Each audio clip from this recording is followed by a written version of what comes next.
दोस्तों नमस्कार। BBN Rajasthan channel में एक बार पुनः आपका स्वागत है। आज हम आपको एक ऐसी शख्सियत से मिलवाने जा रहे हैं जो धौलपुर जिले बाड़ी कस्बा के पचोरी पाड़ा मोहल्ला से किसान परिवार से निकलकर इन्होंने गुजरात के अहमदाबाद में एक अपना अहम स्थान बनाया है। एक बहुत ही प्रेरणादायी उन्होंने वहाँ अपना मुकाम हासिल किया है। ऐसे व्यक्ति से, ऐसी शख्सियत से आज हम आपको मिलवाएंगे। आज हमारे साथ हैं गिरजेश पचोरी, पुत्र श्री घूरेलाल पचोरी, पचोरी पाड़ा बाड़ी निवासी। श्री गिरजेश शर्मा से आज हम जानेंगे उनकी सफलता की कहानी, उन्हीं की जवानी, जिस तरीके से उन्होंने एक छोटी सी जगह से निकल करके और ये मुकाम हासिल किया है। इसके लिए उन्होंने किस तरह के संघर्ष किए, कहाँ तक किस तरह की परेशानियाँ उठाई, वो सारी जानकारी लेंगे। सबसे पहला प्रश्न, गिरजेश आपका स्वागत है। थैंक यू, नमस्कार। हम आपसे जानना चाहेंगे कि आप बाड़ी में पढ़े लिखे, जन्मे, पैदा हुए, यही बड़े हुए, तो आपने ये कैसे तय किया कि मुझे क्या बिजनेस ऐसा काम करना चाहिए जिससे मुझे कोई बड़ी सफलता मिल सके? आपने जो ये लाइन चुनी वो कैसी लाइन है और इसको किस तरीके से आपने शुरुआत की, mister Girjesh Pachouri? Thank you. मैं आज से स्टार्ट किया लगभग ये 2000 में, और मुझे फिलॉसफी में बहुत इंटरेस्ट था। फिलॉसफी बोले तो दर्शन, और दर्शन का मतलब है जो आपको आपका दर्शन कराए। लोग क्या है, दूसरों का दर्शन तो करते हैं लेकिन अपना दर्शन नहीं कर पाते। तो मुझे आत्मदर्शन जी जी, तो मुझे ये सब्जेक्ट बहुत प्रिय था। और उस समय मैं तलाश रहा था कि कुछ ऐसा करना है जिससे कि मेरा भी कुछ अच्छा हेल्थ वगैरह और थोड़ा स्पिरिचुअलिटी की तरफ मैं अपने आप को ले जा पाऊँ और दूसरों का भी कुछ भला कर सकूं। क्योंकि आज के समय में जिस तरह की लाइफ स्टाइल हम जी रहे हैं उसमें योग एक बहुत ही महत्वपूर्ण चीज़ है, जिसके द्वारा हम अपने लाइफ स्टाइल को बहुत अच्छा बना सकते हैं। और इन जनरल अगर अपन बोलें तो योग का डेफिनेशन अपन कह सकते हैं कि yoga is the way of life. एक जीवन जीने की एक शैली है कि हमें किस प्रकार से लाइफ को जीना है। और अगर किसी को लाइफ को जीना आ गया तो समझो वो सारी चीज़ों से लड़ सकता है, उसकी हेल्थ अच्छी रह सकती है और वो लाइफ को फुली एंजॉय कर सकता है। मतलब एक योग के क्षेत्र को आपने चुना। ये किस साल की बात है, कब इस तरफ आपका ध्यान गया? ये ध्यान तो मेरा गया लगभग 98-99 में मैंने क्लियर किया था। और उसी समय एक छोटा सा टॉपिक होता था फिलोसफी। तो मैंने जब पढ़ा तो मेरे को बड़ा इंटरेस्ट आया। फिर मैंने सोचा कि क्यों ना इस योग दर्शन के अंदर कुछ किया जाए। और उस समय जब मैंने किया था उस समय योग इतना प्रचलित नहीं था। योग करते थे लोग, बट मैंने ऐसा देखा कि दो ही टाइप के लोग योग करते हैं, या तो सन्यासी या तो हाईली एजुकेटेड लोग। बाकी अगर नॉर्मल व्यक्ति से पूछा जाए कि योग, तो वो बोलता था कि क्या है ये योग। तो उन लोगों को इतना अवेयरनेस नहीं थी।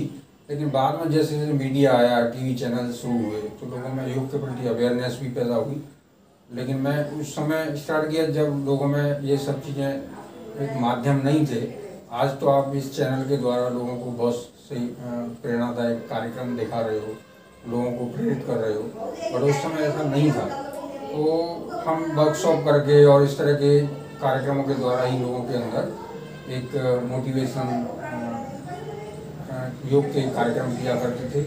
जिससे और जब करते थे तो लोगों को उसमें फ़ायदा होता था, शारीरिक रूप से भी, मानसिक रूप से भी, और इमोशनल जो डिसऑर्डर्स होते थे उसमें भी काफ़ी उनको फ़ायदा होता था।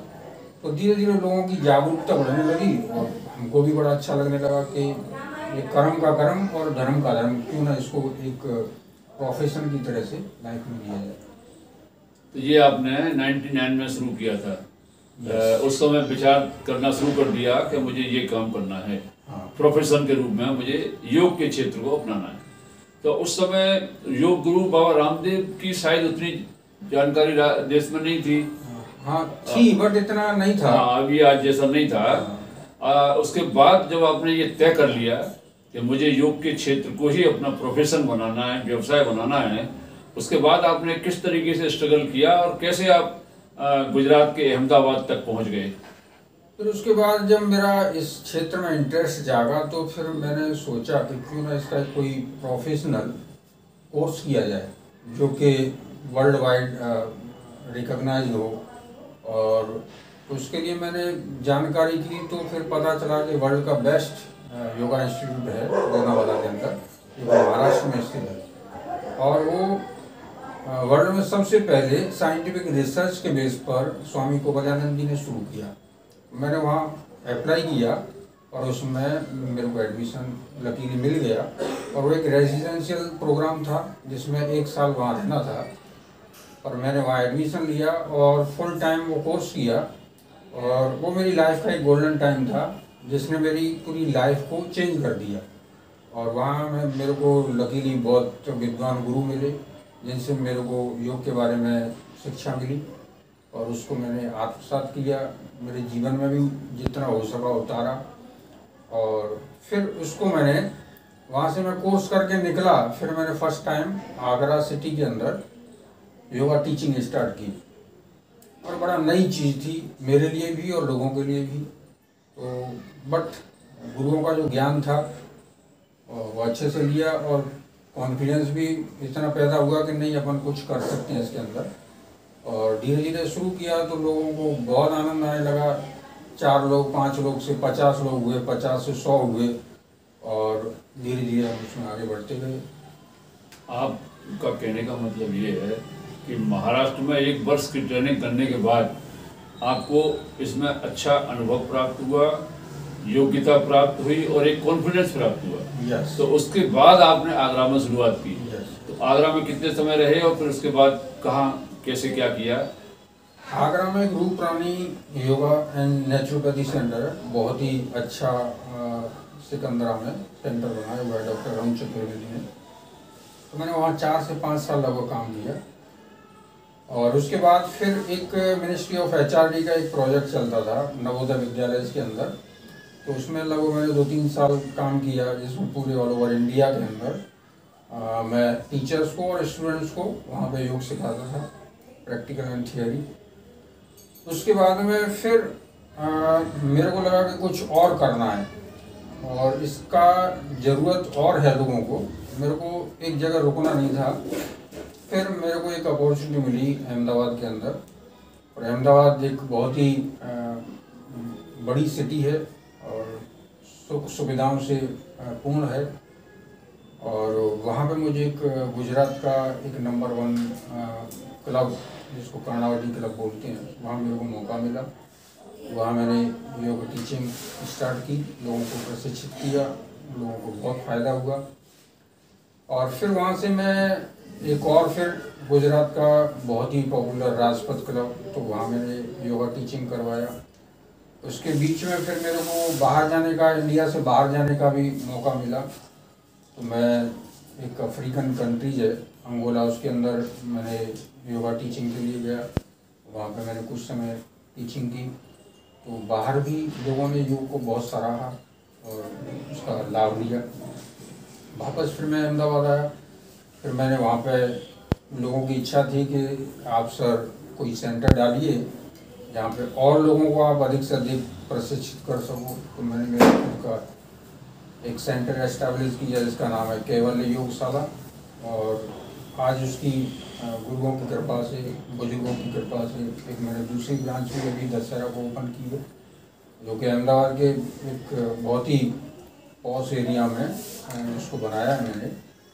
और अभी मैंने उसको रजिस्टर्ड करा लिया है योगा अलायंस ऑफ USA से, और उसमें मैं टीचर ट्रेनिंग कोर्सेज भी करा रहा हूँ। और मेरा सेंटर योगा जो इंडियन योगा एसोसिएशन है उससे भी रजिस्टर्ड है, उसका एक एसोसिएट सेंटर है। तो तरह तरह के मैं उसमें वर्कशॉप, कोर्सेज और रिट्रीट्स वगैरह ये सब करता हूँ लोगों के लिए।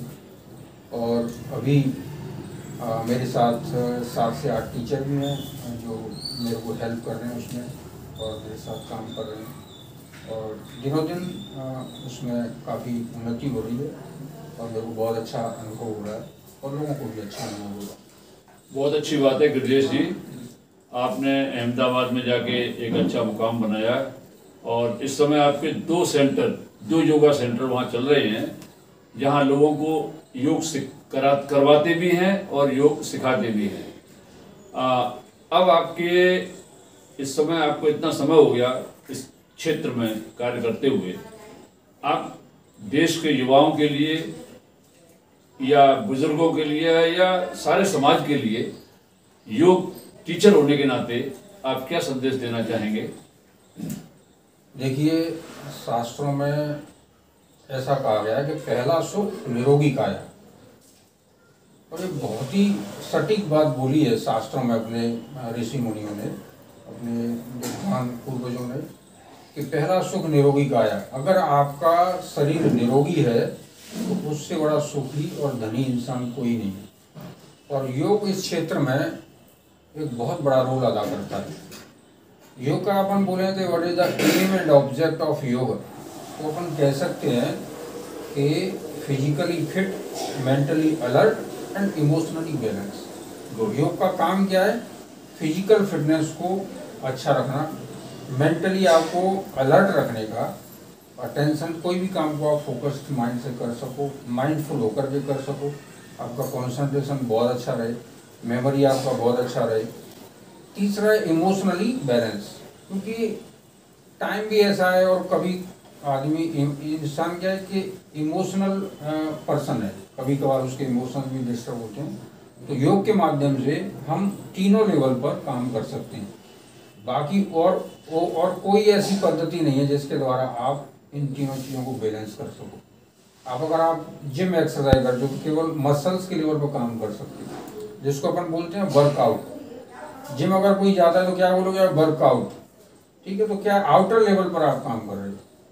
लेकिन योग क्या है? इनर वर्कआउट, ठीक है, इंटरनल लेवल पर आप काम करते हो। तो फिजिकल लेवल के साथ साथ आप उसको इंटरनली भी आप स्ट्रेंथ अपनी बढ़ा रहे हो। दूसरा, पीस ऑफ माइंड। आजकल इतना भागम भाग वाली लाइफ है कि हर किसी को स्ट्रेस है, बच्चों को भी स्ट्रेस है, इतना सारा सिलेबस है, इतनी सारी एक्टिविटी है और हर आदमी को नंबर 1 बनना है। तो उस नंबर 1 की दौड़ में आने के लिए इतना सारा स्ट्रेस लेके अपन जीते हैं तो तमाम प्रकार की बीमारियां पैदा होती हैं। तो उन सब चीज़ों सुख से दूर रहने के लिए योग अपने को बहुत हेल्प करता है, पीस ऑफ माइंड के लिए, और दूसरा इमोशंस को बैलेंस करने के लिए। तो योग अपना एक प्राचीन संस्कृति का या भारतीय संस्कृति का एक अनमोल एक विद्या है, जिसके द्वारा हम अपनी संपूर्ण हेल्थ को, जिसको कहते हैं ना कि ओवरऑल पर्सनालिटी का अपन डेवलपमेंट कर सकते हैं। आपका कहने का मतलब ये है कि योग द्वारा शारीरिक, आत्मिक और बौद्धिक 3 तरह से आपको शांति भी मिलती है और उसकी क्षमताएं भी बढ़ती हैं। बहुत अच्छी बात है। और मैं भी ये कहना चाहूँगा कि आज प्रत्येक व्यक्ति को, युवा, बुजुर्ग, किशोर, सभी को अपने जीवन में कंपलसरी टाइम टेबल के अंतर्गत योग को अपनाना चाहिए। धन्यवाद गिरिजेश पचौरी जी, आप हमारे यहाँ आए और आपने हमारे चैनल के लिए बात की। बहुत बहुत धन्यवाद आपको। थैंक यू, धन्यवाद। मिलते रहेंगे और ऐसे ही योग का प्रचार प्रसार करते रहेंगे। और ऐसा उम्मीद करता हूँ कि आज के इस इंटरव्यू में जो भी आपने कुछ योग की बातें सीखी, उनको आप अपनी लाइफ में जरूर उतारने का प्रयास करेंगे। थैंक यू, धन्यवाद, नमस्कार। बहुत बहुत धन्यवाद। हमारा भी लक्ष्य यही है कि हमारी प्राचीन जो पद्धति है, पूर्वजों द्वारा स्थापित योग, बाबा रामदेव बहुत बड़े लेवल पे, मास लेवल पे उसको कर रहे हैं और आप उसको कर रहे हैं, अन्य जो भी करते हैं, तो हमें अच्छा लगता है। और हमारा प्रयास ये रहता है कि योग के बारे में हम अधिक से अधिक लोगों को बताएं। धन्यवाद।